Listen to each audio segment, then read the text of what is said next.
It's Thursday afternoon, 6 p.m. in Central Europe. It's Space Café Canada time. Our Space Café Canada by Dr. Jessica West with our guest Brian Gallant will begin very soon. As always, we really appreciate your participation and ongoing feedback, and we will learn and improve based on your feedback.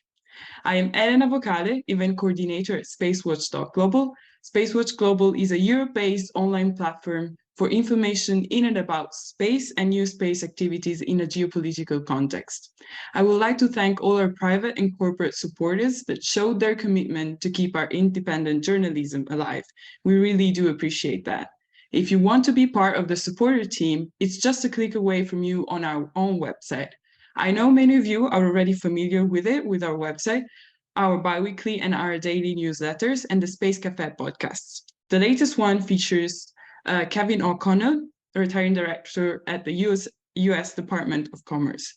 We also have new exciting episodes of Space Café Radio, the latest series of episodes with David Henry from Exotrail, and in German language from Ida Glass Studio with our guest, Gunther Hasinger, the ESA astronaut Matthias Mauer, and the latest episode with Melanie Hale on space weather. Our fun shop is also open on our website, and it's a nice way for you to become a space watcher. If you've missed any of our previous web talks, we have an archive on our webpage in the event section and on YouTube, of course. We will host our Space Café Canada live regularly. And with that, my job is done, and I'd like to hand over to you and to your host today. Jessica, over to you. Hi, everyone. Welcome back to Space Café Canada. I'm joining you today from Project Plowshares at Canadian Peace and Research Institute. We've been engaged in global space governance discussions for about 2 decades now. We're located at the University of Waterloo, which is where I'm happy to be today in person, on the Haldimand Tract, which is land that was granted to the Haudenosaunee of the Six Nations of the Grand River, part of the territory of the Neutral, Anishinaabe, and Haudenosaunee peoples. Now, today our discussion is focused on innovation in Canada's space economy. Here at Space Café Canada, we have previously had a wonderful privilege to speak with one of Canada's most prestigious space enterprises, MDA, maker of the iconic Canadarm. We've also spoken with Maritime Launch in the past, which is building the first spaceport in Canada, an effort that got a big boost last week with the announced plan by the Canadian government to create a regulatory framework allowing commercial space launches here. Elsewhere, GHGSat, which uses satellites to detect methane gas, has recently made the global clean tech list. But the headlines don't tell the whole story.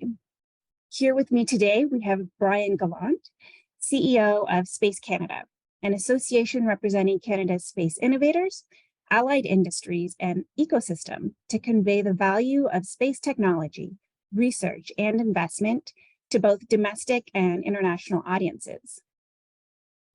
With a political career that includes Premier of New Brunswick, ministerial responsibilities for innovation and gender equality, a professional background in corporate law, and experience and expertise in cybersecurity, Brian really is uniquely placed to reflect on what space means for Canadian industry and the technology, innovation, and values that Canada brings to this burgeoning global sector. So welcome to Space Café Canada, Brian.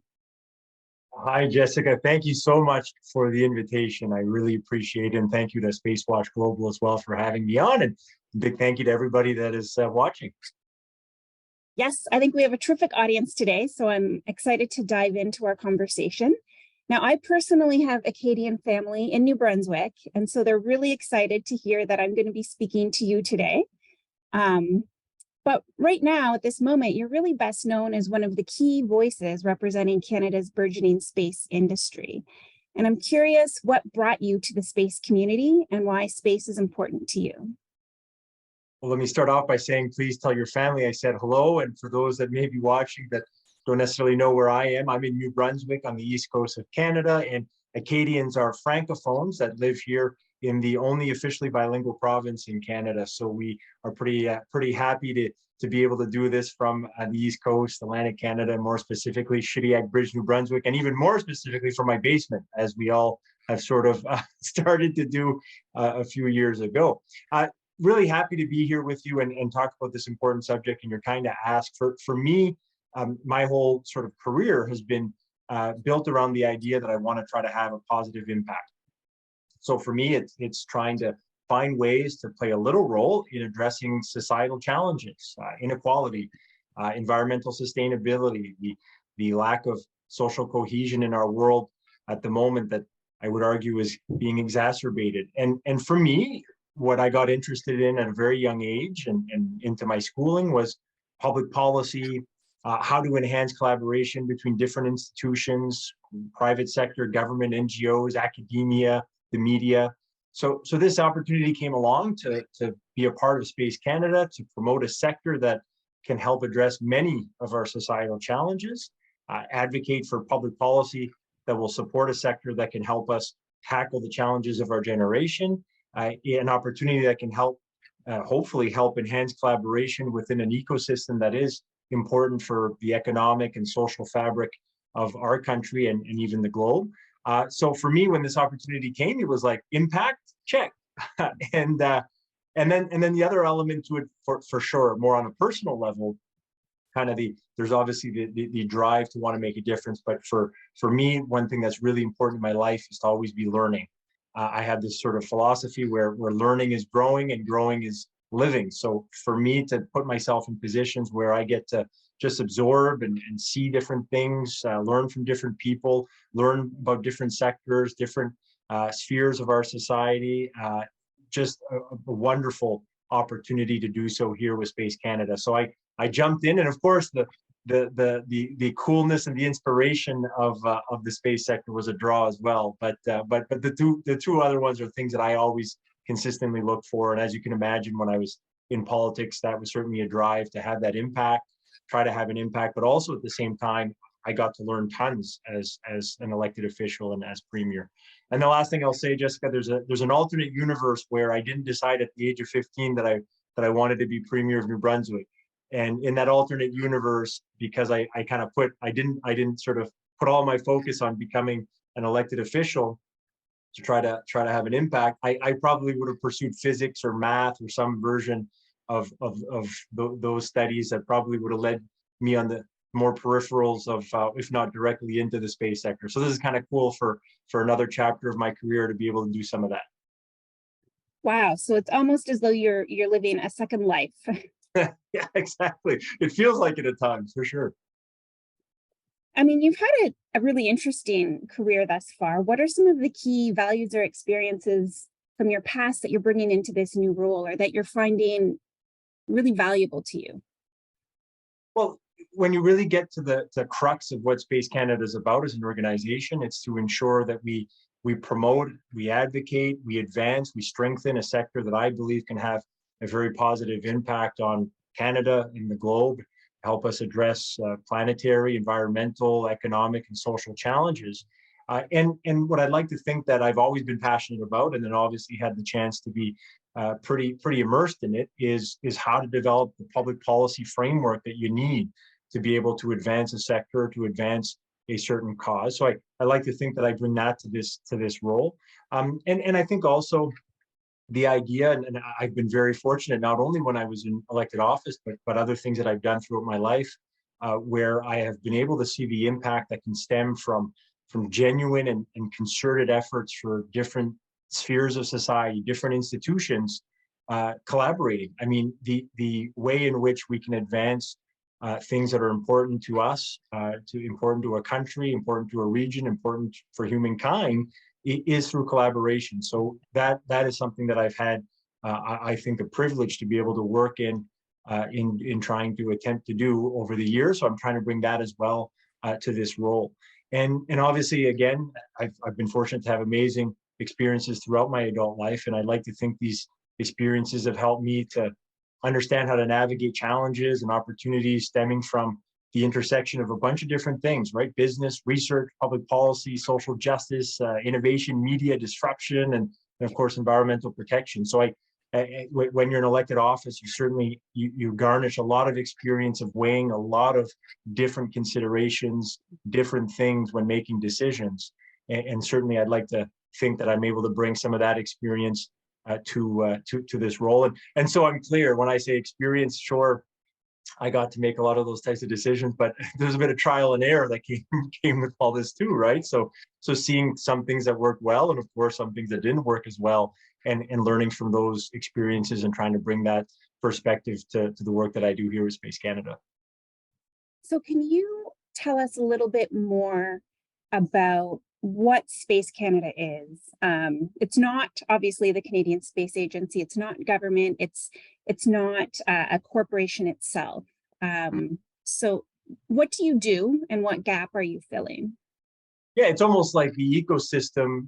Everybody in the ecosystem can be a part of this organization other than government, because really we sort of advocate towards government. But that said, we collaborate with government immensely, and they've been wonderful to work with, and we appreciate very much. And the Canadian Space Agency is the key stakeholder for us in our eyes. So we very much appreciate the collaboration that we've been able to do with them in our sort of infancy here. We're coming up on our first full year as an organization. And for us, what's important, the goal is simply to advance the Canadian space sector, advance the Canadian space ecosystem, and ensure that Canada can remain a global leader in the space, pun intended. It's of course an emerging industry. So I think the founding members of the organization, when they got together a few years ago now, and they discussed the idea of creating such an organization, and just so you know, they did a sort of a report, and they did outreach, and they spoke to the ecosystem to see if there was a need, and if so, what kind of need there was. I think they believe that since this is an emerging industry, it's one that is changing, it's one that it can play an important role in so many ways to help us address things that are challenges that keep us up at night, but also help us seize opportunities. They said we need an organization where people wake up and every single day they're looking to promote the space ecosystem in Canada and abroad as well, trying to ensure that the Canadian space sector can play a role globally, advocated for it with governments, but also other key stakeholders, enhance collaboration within the industry, but also with key stakeholders, and raise awareness with the public and other important people within the ecosystem and organizations in the ecosystem as to how space can play an important role in advancing priorities that are important to all of us and important to different stakeholders, and with the public, sort of trying to do what we can to inform the public as to why space is important, so that public will then hopefully try to push and nudge along governments and other members of civil society to advance the space sector here in the country. So what does the membership look like? First of all, actually, congratulations on the anniversary. I hadn't realized it was coming up, but I think I think you got off the ground just when we were doing the interview last year with Maritime Launch. So now it's ringing a bell, and I should have led with that. So congratulations. What does the membership look like? Well, thank you very much. And it's been sort of a rock and roll year for sure. Obviously with the pandemic and everything else going on in the world, it's been a turbulent year for many, but this is, for me, has been a nice project to work on over the last almost a year now. And to try to bring all this together has been very fulfilling on my end. So to give you a sense of kind of what it all looked like, we had 9 founding members that started it. You named some already, and you've interviewed some: MDA, Maritime Launch, GHGSat, Telesat, Mission Control Services, Calian, Magellan, Spacebridge, and then North Star Earth and Space, as well as CGI, who then joined on as a founding member. So these organizations got together and said, let's create Space Canada. So we launched officially again almost a year ago now. And from then, we've been building the organization, figuring out the governance, meeting all the stakeholders, meeting potential members and associate members. And of course, a big part of this is to ensure we got as many people around the table as possible. And I'm very, very pleased. And I think it's a testament to how the sector is growing, but also the need to have this type of organization that's bringing people together and advocating and promoting the sector, that we're now over 50 member organizations, which is fantastic. And to give you a sense, Jessica, we have private sector, of course, businesses that are well represented, and within them, just so everyone knows, we have startups right up to global players. We have academia, we have NGOs, we have members from coast to coast, And we also, just so everyone knows, if anybody wants to become a member, you can, if you all are doing something in space, you can become a member or an associate member. So there's criteria on being a member, but if you, let's say you're an international and you're an NGO, and you want to be doing something in Canada, you could join. So my little plug, please feel free to check us out and reach out if you're interested. But just to give you a sense, we really try to develop an inclusive membership structure to allow the smaller players and the smaller organizations to be a part of it. And I'm really proud that over 75% of the members and associate members have 100 employees or less. So to me, that is a good sign, and it means that we have, of course, a lot of perspectives from different functions within the sector, a part of this organization. Oh, and do you have any media members?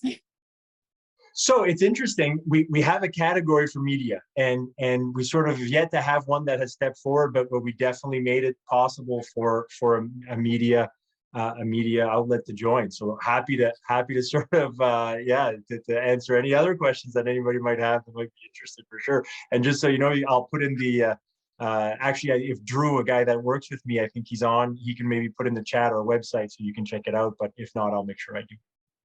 Absolutely. And, you know, while we're plugging things, I just want to add that you organized the Spacebound conference in the fall, and I was excited that I had the chance to go, and the energy in the room was fabulous, and the opportunity to be speaking with so many different Canadians about space issues, because so often I find myself speaking internationally, which is wonderful, but to be in the room with so many Canadians that are so invested in promoting space in Canada was uplifting and energized my own work. So thank you for that as well. And anyone in the audience, that was in the fall, and I'm sure there will be a follow-up to that as well. Jessica, you're a wonderful panelist, but even better right now, you're doing a wonderful job of helping me plug things. So thank you for that. Yes, indeed, Spacebound 2023 will be coming your way. So we'll confirm dates. It'll be in the fall, most likely. But you know, to be determined and confirmed soon. And we would be very excited to have people listening join us. And to your point, Jessica, I think there's the macro issue that everybody was just so excited to get together because of kind of the pandemic circumstances we've been living in. So there's a bit of that for sure. But there's also no question that the industry sees that there's lots of opportunities, but of course there's some challenges as well. And getting together to talk about these trends and these opportunities and challenges, getting together not only with the private sector, but with NGOs and academia. And again, I have to, as I mentioned off the top, have to say wonderful presence from government. We really appreciated defense, ISED, CSA, and transport and others were very present. And we very much appreciated that. And the members appreciated it. They thought it was a wonderful way to be able to make some of the connections serendipitously that will help them throughout their efforts to grow their businesses and work on their organizations. So yeah, please all of you stay tuned for Spacebound 2023. Excellent. I want to circle back to a comment you made a few minutes ago about a key part of your role is really promoting and discussing space, and you mentioned with the public. And I think a lot of us in the audience might have the same challenge that I do, which is that space often seems like a niche topic, a luxury, rather than a need. So why is space important for the Canadian economy and for everyday Canadians? And really, I'm just hoping that you help me with my job by answering this question. Well, one thing that I think I did in politics and elected office too much is I'm too long-winded. I'm not very good with 10-second clips. Nope. I'm a lawyer by trade, so I like nuances and I like to have subset points and all that good stuff. So I don't know how crisp my answer is, but I hope you'll see a little bit of passion, because I think it is one of the biggest challenges we have for those that are promoting and want to see the space sector advance. The story that we have to tell is a very good one, but it's not easily understood, and it's not definitely something that everybody grasps, and we all collectively have a role to play for sure to try to change that. So the first thing I would say, which is a bit depressing for the space sector, but you know, we got to admit our challenges. We used to say this a lot too when we were in government. We would have issues with our power utility. You don't get credit for keeping the lights on, right? the old adage that it's something that people expect to have, and look, rightfully so. It's kind of a crucial part of having a quality of life that we want to give in terms of a standard. It's understandable, but there's a lot of work that goes into keeping the lights on, literally and figuratively, of course, into other realms of social programming. So how do we sort of communicate the idea that space is omnipresent in people's lives and is contributing to the quality of life that we enjoy in Canada and that many others enjoy across the globe, with that idea that sometimes people still won't necessarily give you credit. So I don't have the answer, but I certainly want to give everybody that kind of, I think, specific challenge that we need to figure out. So if you all have some suggestions, please send them my way, and we can all sort of share our best practices. The second thing I would say is the idea that space is misunderstood. Again, we have to kind of acknowledge our challenge. When do people hear about space? Pop culture for sure. They hear more about some of the things that would be exploration based, which I'd like to think that people, again, Canadians and around the globe would say, yeah, that's important. But to your point, sometimes if they're struggling, especially nowadays when people are struggling with the cost of living and affordability and sort of thinking that we're investing to do exploration. Yeah, it's inspiring. Yeah, it's probably important, but it's hard to wrap your head around how that's going to have a positive impact on your daily life when you're worried about paying your bills this week, right? So being able to, as you mentioned, Jessica, link it to things that people are facing as challenges personally. So the idea that we can have, I think we already have and can have exponential economic growth due to the space sector. Some are even projecting that by 2040 it'll be $1 trillion economy per year. Some maybe a little less than that, but still very significant. So it's a growing industry, no matter which projection you're looking at. So there's lots of economic opportunity to seize. The other thing that people maybe fail to communicate or recognize is the idea that space is an enabler as well. And let's take one example, very simple, the digital divide. I mean, if you can get everybody the connectivity that they need in their communities and their households to be able to start a business, be able to work from there, to be able to have the quality of life and be close to their family, their friends, their culture in some instances, by living in maybe more rural, remote, and northern and indigenous communities, then that will allow them to be able to see some economic opportunity as well. And it's such an enabler for other sectors as well, that if you don't have the space sector, if you don't have what it can bring, we're not going to be doing anything in fintech. We're not going to be doing anything in green tech. We're not going to be able to do all the things that we want to be doing to the extent possible if we don't have the space sector as a backbone. And I think one thing I've been using, though, I'll give you one thing that I've used, Jessica, and hopefully others maybe can use this or come up with something that's similar but even better. The World Economic Forum last year, when they came out with their risks, their top 5 risks for the year for 2022.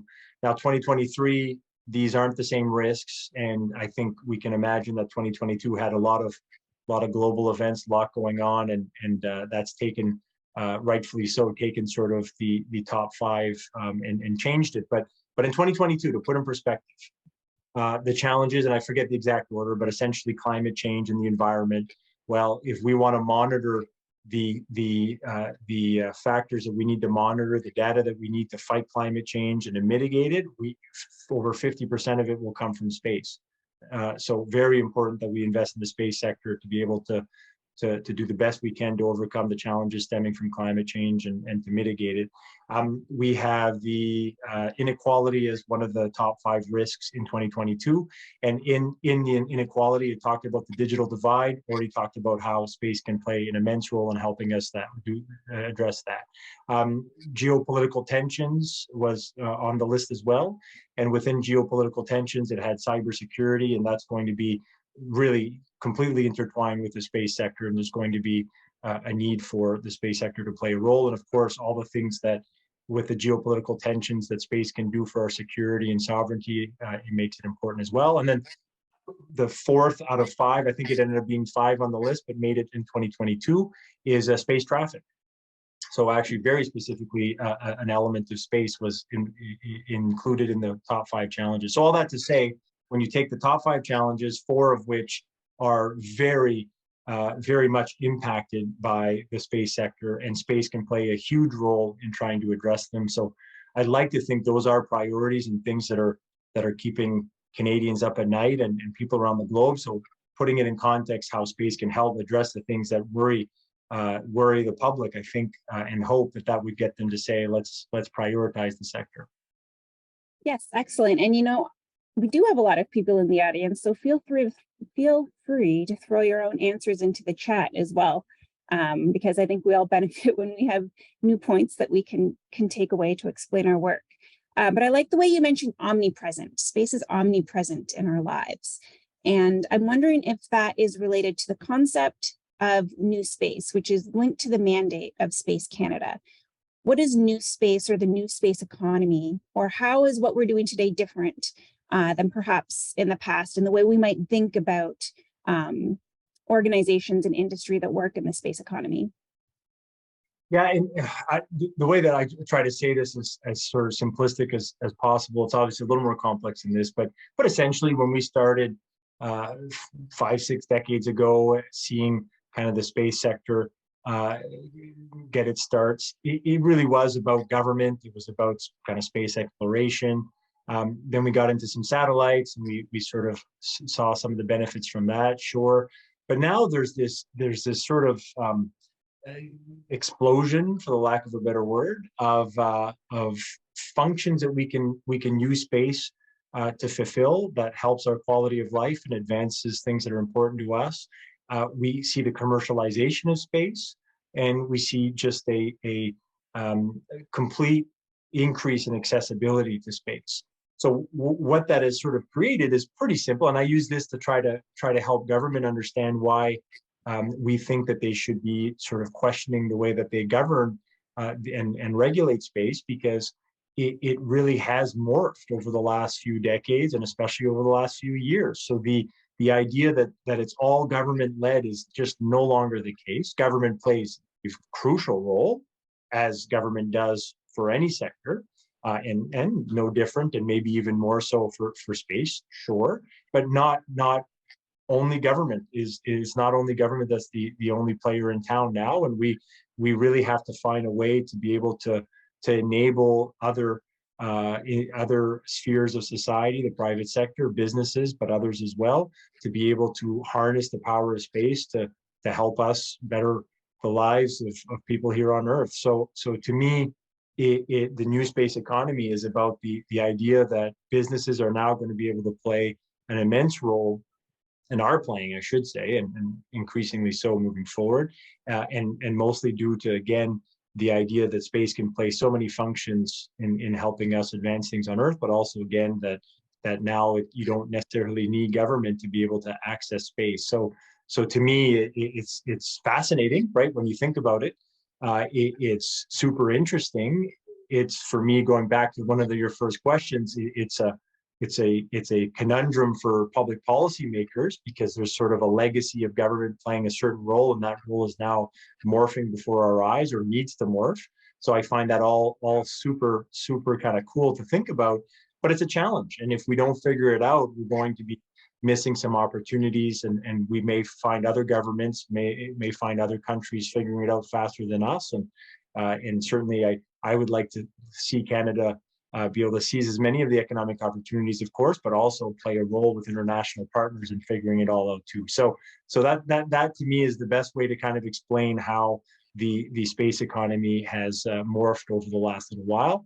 And you just have to look to the members of Space Canada. I mean, there are dozens of members that are businesses, that are startups, doing cool things and trying to figure out some problems and provide solutions, whereas decades ago was that the case? I just don't think to the same extent. So we see that change, and hopefully government can kind of catch up and figure out a way to govern this so that we can help all these new space economy businesses be able to flourish. That's an exciting story. I'm going to sort of piece together some of the comments in the chat and the Q&A. For folks listening, we're going to get to sort of governance and policy in just a minute, but I'm going to jump on the innovation focus because obviously that is the driver of Space Canada, and it's our topic today, innovation. And we have questions about core capabilities in Canada that are emerging in the new space sector. And we kind of hinted that we might get some sneak peeks at exciting things that await us in 2023 here in space in Canada. So why don't we talk about some of the exciting things that are happening in Canada's space economy and that you're involved in? Well, let's go with the sort of the most recent, and you alluded to it as well, Jessica, the idea that there's now going to be a framework in which we can launch commercial space opportunities and initiatives from Canada. That's super exciting, and I think that's something to watch over the next 12 months for sure, probably the next couple of years. And just for those who may be from Canada and didn't catch the full breadth of the announcement, or those that aren't from Canada and wondering what I'm saying. So essentially on Friday, just a week ago now, the Canadian Space Agency hosted a wonderful announcement from Transport Canada, essentially saying that we're going to now allow in Canada commercial space launches to occur. The idea is there's kind of three-pronged approach. So there's the interim period, as the federal government called it, where we're going to have over the next 3 years the ability for a commercial space launch initiative to submit their application, and the federal government will then grant permission to do so on a case-by-case basis. They are also, the second prong is that they're also, in parallel to that, going to begin consultations to develop a more robust framework for that sort of past that 3-year interim period. And of course, my sense would be for both those, they're also going to be doing everything they can to work with different departments that could be impacted, and that should have a say in not only the long-term framework, but also the case-by-case analysis in the interim period. So as of Friday, it is now possible for commercial space launch to happen in Canada. And I saw that there was a specific question to that as well in the chat. So that's really exciting. And now it will really help the Canadian space sector be able to be an end-to-end sector. It's one in which I think will help us see some of the economic opportunity that will come from the accessibility opening up, to the accessibility to space opening up. And it's also one that's going to help Canada and its allies. I mean, we're going to see an increased demand on launch in general and commercial space launch specifically. So having more capacity within Canada and with the allies will, I think, be something that's positive in many ways, and including for economic security. So I think that's a pretty cool thing to watch, and certainly something that we look forward to participating in the consultations. And you referenced Maritime Launch Services, a group that got together under Steve Mattier's leadership as CEO. They've been working on it for years now, and you gotta be pretty impressed, because they did so at a time when they weren't there was uncertainty. They weren't sure that there would actually be space launch happening from Canada. But I can't speak for them, but I can only assume that they believe, and rightfully so, that people would within the federal government and in Canada see that there's immense benefit to allowing launch to happen here and to develop this framework. So obviously Maritime Launch is pleased that this announcement happened, and I'm sure, to the question specifically in the chat, I'm sure there'll be others throughout the months and years that will say that there's an opportunity to develop that here in Canada. So something to watch for sure. Pretty exciting. Yeah, and I'll thank Adam in the audience for his question. Was broadly linked to this, but he sent us some Canadarm love from the UK. So thank you. Yeah, exactly. Not a long answer, but is there anyone doing ground stations who is connected to Space Canada? Yeah, so there are some people that are looking into it for sure, and it's exciting. And there's one as well that wants to help facilitate that and work with Indigenous communities. So an Indigenous-led business that's a member of ours, Eagle Flight. So very very happy to have their perspective around the table. Jessica, you may have remember seeing them at the conference as well. They were present and I think offered a lot of perspective in many of our discussions. So yeah, so look, it's amazing to have in such a short period, members that have such different functions, different perspectives, different sizes, different stage businesses, different types of organizations, all a part of this organization. I mean, it makes us that much stronger when we have all these different views and obviously these different goals within the space sector working together for the ultimate goal, which is to strengthen the Canadian space ecosystem. So let's link that focus on innovation to government. Obviously, it's come up here and there. You've mentioned governance and regulatory frameworks. We were just speaking about the upcoming commercial space launch regulation. I think Gunjan in the audience has had a question about, shaping policy. So what role does the Canadian government specifically play in fostering innovation within the Canadian space ecosystem? Maybe what role are they playing? And, if you have a wish list or things that might help in the future. Yeah, so I mean, I would think that it would be fairly similar to almost any other industry. So what can government do to foster innovation for any type of industry?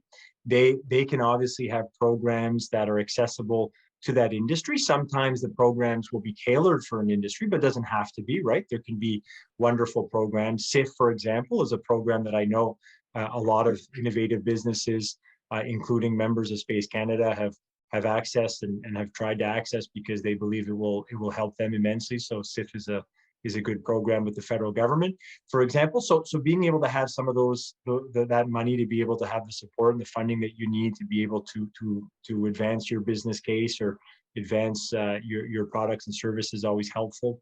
Procurement is another one. Procurement's hard, of course, because we have trade agreements that we have to respect. So it's not one of those things that you can say, well, you're a Canadian business and I want to foster the innovation within what you're doing. So here you go. Here's a contract from government. That's just not how it works. And I can sympathize with government on that one because you obviously want to see businesses that are in your communities be able to have opportunities with the federal government. But at the same time, we have these trade agreements and they are in the macro good for everyone. They really are. So although we'll have some examples that it feels like, oh, well, there's a project that could have been done by a Canadian business, but it went to a business from outside. Yeah, those examples are there are going to be some for sure, but there's going to be great examples where a Canadian business gets to do work in that country as well. So it really does benefit us all. And it goes a little bit to the sidetrack for 2 seconds, but it goes a little bit to the idea of innovation as well. If we're all sort of closed on our own things, that's not the way to innovate. We got to have collisions of ideas and perspectives, and having businesses and organizations work in different areas, in different countries, different regions. That can be a very good thing for creativity, innovation, and lift the tides that will help lift all the boats, as the old adage goes.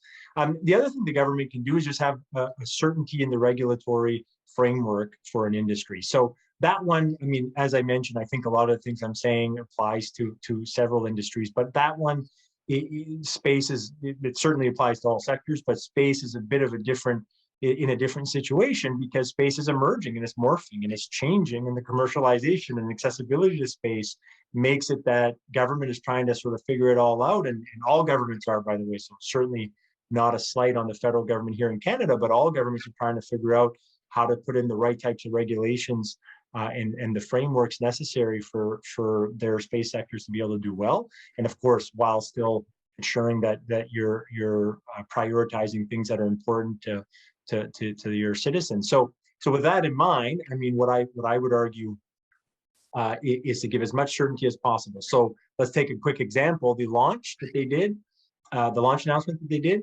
the idea that there's going to be a framework in 3 years makes total sense. Like, we get it. This is a kind of a first for Canada. One could say, somebody listening could say, well, why don't they just sort of copy some of the other frameworks that are around the world? Fair point. But a lot of those countries are in fact changing their frameworks as well. So the idea is kind of, do you go with what's already there, or do you try to do a consultation and sort of get to where the next chapter will be? So I think that's the approach they're taking, which makes the latter is the approach they're taking, which makes sense to me. But what I really appreciated is they had an interim period. So they said, look, we're not just here announcing that it's coming in 3 years and we're launching consultations. We recognize there's a need now, there's opportunity now, so we're going to have this sort of interim period. The interim period won't give 100% certainty, to be fair, right? Because somebody will have to apply and it'll be a case-by-case basis. The framework after the interim period will give much more certainty, is my expectation. So that's great. So in the meantime, it doesn't give you 100% certainty, but it gives you some. And now businesses like Maritime Launch know that it's possible, know that if they do it right, know that if they put in an application that is robust and that is thought of all stakeholders, thought of all types of potential challenges that could arise from this type of activity, and they've mitigated it, that they know that it's going to be possible to get approval. So the regulatory framework is important. And I guess the wish list for us would be in an attempt to decide the types of investments you're going to make, the types of policies you put in place, and the regulation and the regulatory framework that you're going to have for a sector, well, for space, because it is emerging, because it is morphing, because it is changing before our very eyes. We are strongly recommending that the federal government create a National Space Council. And what this could help us do is here in Canada is have the departments, the ministers, have the civil servants that are working on different aspects that can impact the Canadian space sector and ecosystem, collaborate together and work together very closely, have meetings, potentially every quarter, which will allow for some accountability and making sure things are going in the right direction and things are moving forward. And the idea here is that, first off, space can impact almost everything we want to have happen in our country and the globe. So it's an important sector. It's one that's changing, as I've already mentioned, but that also means that it's going to be a little more difficult to govern because it's sort of changing before your eyes. And then the third, the sort of internal National Space Council that would be created by the federal government would allow, we think, for, of course, better collaboration internally, but make it that much easier to work and collaborate with external partners, private sector, NGOs, academia, researchers, the list goes on. So we think a National Space Council would help ensure that our investments, our policy development, the regulatory framework, and more from the federal government will be that much more coordinated, that much more robust, and that much more timely. For a sector that's emerging, all those things are very important. The idea of some sort of National Space Council is something that's come up several times now on Space Café Canada, including my very first interview on the show with David Kendall, at one point head of Canadian Space Agency, a respected Canadian diplomat on the space side. So it really seems to be an idea that is widespread and not just limited to one portion of the interested stakeholders in space here. So I'm glad kind of to hear it come up again. I'm not going to name people individually. There's a lot of questions in the chat that are all kind of related to challenges and obstacles. And so Harrison mentioned, I think, actually scaling up talent and staffing. Others have talked about working with government. Are there any challenges unique to Canada when it comes to innovation and sort of growing the space ecosystem that you're discussing, I guess, as a group? I think that must be one of the best things about having an association is you can speak to one another and learn from one another and maybe tackle things together. Or is, do we face kind of the same challenges that every other country faces? I think we definitely face a lot of the same challenges, but a lot of the ones that we would say that we're in the same sort of class, same level when it comes to the space sector, let's say the group that are kind of the leaders, the global leaders in the space sector, and I'd like to think Canada's among that group.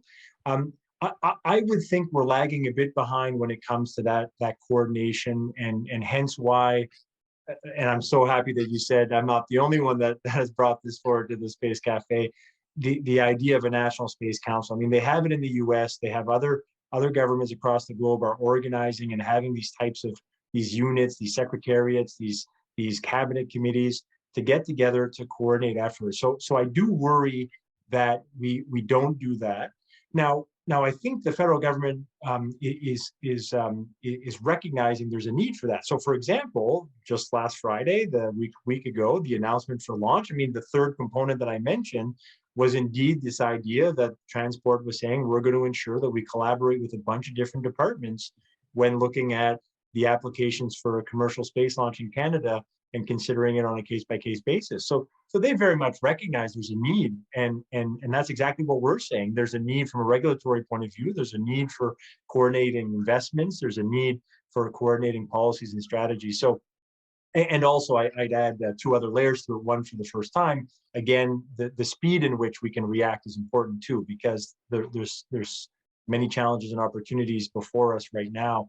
So that would be one, and I've mentioned that one before. But the other one that I would mention is the symbol too, and this is the first time I'm mentioning this, but it's an important one.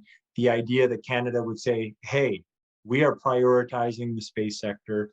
We are building a national space council because we recognize the importance of this sector, and that would be a symbol to international partners. Canada, through Canada Arm, for example, is very well known for its contributions, and we have a rich history in space. I'd like to think we're well respected on the international stage, but we can't kind of rest on our laurels, and especially not now, because those who are global leaders and those that aren't even considered global leaders are stepping up in big ways, recognizing that space is an immense economic opportunity.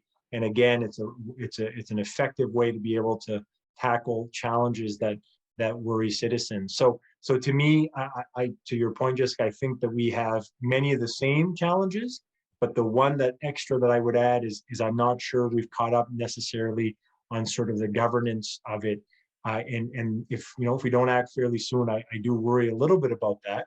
I think that the idea that you want to innovate in any sector, it becomes pretty clear to me. I mean, innovation stems from collision. It stems from collaboration. It stems from people seeing different perspectives, people with different values, priorities, getting together, debating, discussing, ideating, incubating, and whether that's on a kind of few people in a room or whether those are institutions doing that, I think that's how innovation happens. So yet again, another reason why in an emerging industry that there's going to be tons of innovation, creating bodies, I'd like to think like Space Canada, bringing the ecosystem together for that reason, but also a National Space Council.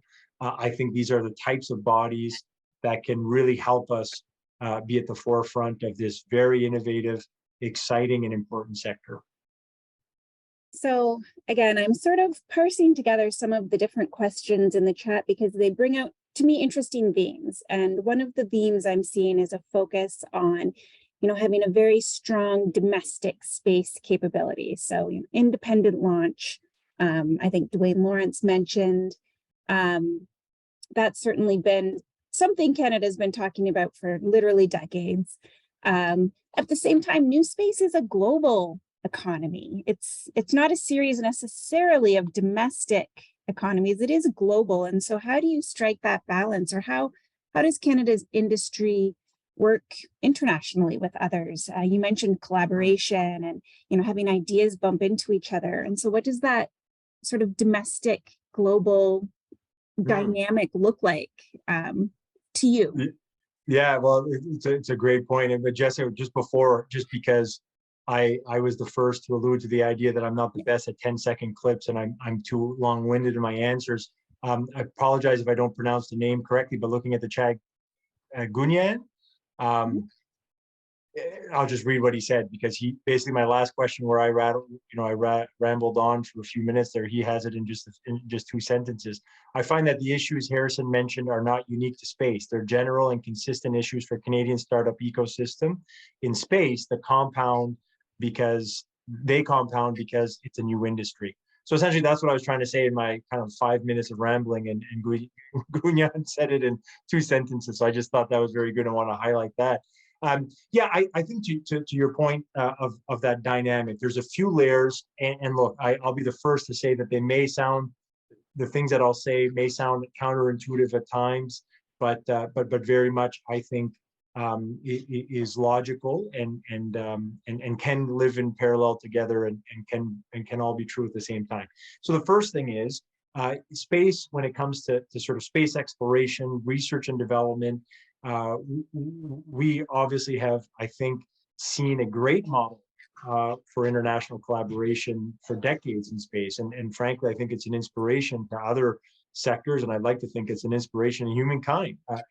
One of the other reasons why I was so intrigued by this opportunity to be a part of Space Canada. So I think there's that dynamic, which is so cool, so inspirational, and the idea that the James Webb Telescope, that countries get together to make an investment that, and it goes back to what we discussed, right, Jessica? It's one of these things where people will be like, yeah, this is important, but I'm struggling to pay my bills, so why are we investing in this? And I can completely understand that individual's reaction, but at the same time, these countries got together and they're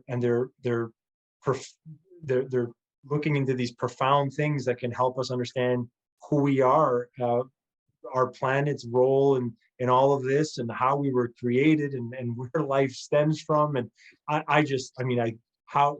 obviously the person that's struggling to pay a bill next week is going to be focused on that, and we need governments to help people like that. And I think the space sector can play a role in creating an economic opportunity to help us be able to address those types of challenges. But we also in parallel should be, as a species, looking into these things. How inspirational are they, but also how it can have a deep impact on who we are and who we understand ourselves to be. So that's so cool. Then the other element of international collaboration is kind of on the trade front. I mean, look, we're a trading country. New Brunswick is the government that I led was a very export-oriented country. So we very much recognize the immense benefits that come from trade, that come from being able to export and import, and what it does not only for economy, what it does for our individual businesses and sectors, but also what it does hopefully lifting the standard of life for millions, if not billions of people. Then there's the layer, and this is where I acknowledge that it might be a little counterintuitive, but then there's the layer of security and sovereignty. And the one thing I would say that would be a little bit of a kind of caveat to everything I just mentioned is the idea that I do think it's normal, and I think it's necessary for countries to still have an eye on the idea that they're building up their industrial capabilities with regards to strategic sectors. We obviously always think of defense when we talk about that, but space is very much for not only for sovereignty and security, but economic security, a sector that should be seen as a critical one.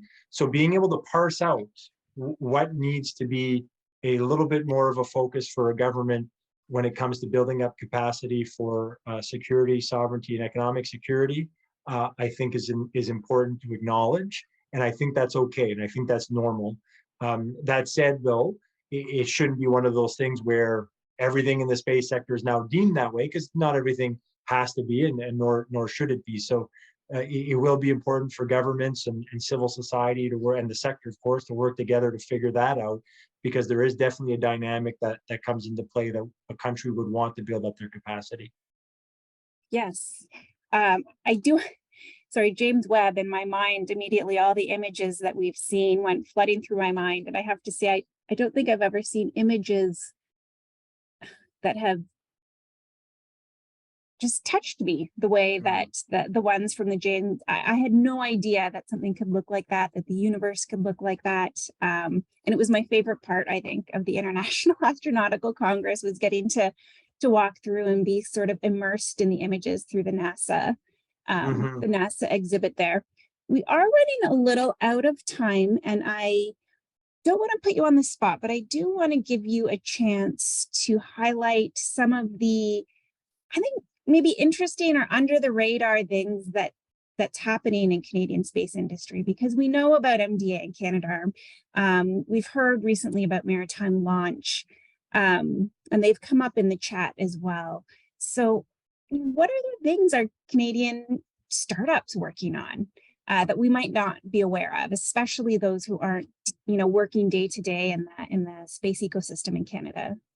Well, we have businesses that are putting stuff that are going on the moon. right? Like Canada is going to be on the moon because of some of the work that our businesses are doing. So we have Canadensis, Mission Control Services, and I probably should have started to name them because I'm obviously going to miss some, but wonderful businesses that are contributing to that, and ones that you've already mentioned that are so cool and have garnished lots of media attention because they're doing interesting things. GHGSat, that is doing the methane emissions monitoring. I mean, what an important tool for us to have in our fight to be able to overcome and mitigate climate change. And you know, they've been featured on CNN. They've been featured on major publications for that very reason. North Star Earth and Space, which I mentioned, they're looking into ensuring that we're going to be able to monitor space traffic and space debris. We're obviously very excited about what the space sector can do, but we're also cognizant of the idea that when we're going to be having thousands of satellites go up every year, humans are going to be sending all of these satellites up there. We got to recognize that we got to figure out how we're going to be able to manage that traffic so that space can be sustainable for generations to come. And what a legacy we could be putting in place if we figure that out as soon as possible and as strategically as possible. So North Star Earth and Space out of Montreal is trying to play a role in figuring all that out, which and again, as mentioned, it was one of the top risks in 2022 by the World Economic Forum. So it very much is a challenge that we all have to be aware of. So thinking of kind of the Canadian ingenuity and innovation that's being put to these types of challenges is exciting. And I'm just really, as I seem to have been most of my career, so lucky and really humbled at the same time to be able to play a small role in helping these businesses play these crucial roles and helping tackle societal, planetary, environmental, economic, and social challenges. Yeah, and I guess one of the most exciting things is the fact that we don't even know what new ideas Canadians are going to come up with to put into space or to make use of space data. And you know, it's invigorating to think that the best could yet be to come. You know, the future is so exciting in some ways. I would be remiss if I didn't mention, because you specifically have mentioned the World Economic Forum report last year twice. And so you have a piece that will be published in an essay series that I have helped edit with CG that we're going to be releasing next week. So for those who are watching, stay tuned for more on space and challenges, more from the security side. And you can catch a piece written by Brian in that publication. But we are coming up to the hour, and I know that you have a full schedule every day. So I'm going to take this chance to thank our guests for being here and for the questions, and we'll just hand it over to SpaceWatch.Global to wrap us up and say goodbye. But for now, stay on the line and you can listen to Elena again. Thank you, Jessica. Thank you, Brian, for the inspiring talk. Before we say goodbye, let me remind you of our upcoming events. Thank you. So on the 31st of January, at 4 p.m., we have our Space Café 33 Minutes with Marcus Fritz. That will be a conversation on the topic of mobility and space. Is Europe too late to win the race? On the 1st of February at 4 p.m., we have our Space Café Black Ops by Dr. Emma Gatti in a conversation with Dr. Namrata Goswami, which will be the second episode of a mini-series fully dedicated to the Indo-Pacific and global geopolitical space picture. The focus this time will be on the United States strategy of continued primacy in space. And on the 2nd of February at 6 p.m., we have our Space Café Italy by Dr. Emma Gatti again with Gino Bucciol in a conversation in Italian about Officina Stellare, the work of Officina Stellare in the Italian space environment. On the 22nd of February, we're going to have our Space Café Israel by Meidad Pariente at 4 p.m. And the host will be Miss Alice Miller, the CTO of Helios and the first woman to get accepted to the IDF flight course. All events, as always, are going to be online, and we would love to hear your feedback. So please check in with us on Twitter, Facebook, and LinkedIn. And don't forget to sign up for our daily and our bi-weekly newsletters. And if you'd like to treat yourselves with something special, become a Space Watcher today or help us in the supporter program. Thank you all very much for your interest today. And thank you, Jessica, for hosting that inspiring talk. And thanks again to your guest, Brian, and to the entire team behind the scenes for doing that great job week by week again. I hope you all will stay safe and healthy. Thank you for joining us. To our audience, I hope to see you next week in upcoming events. In the meantime, visit our website and follow us on social media. And don't forget, become a Space Watcher. Bye.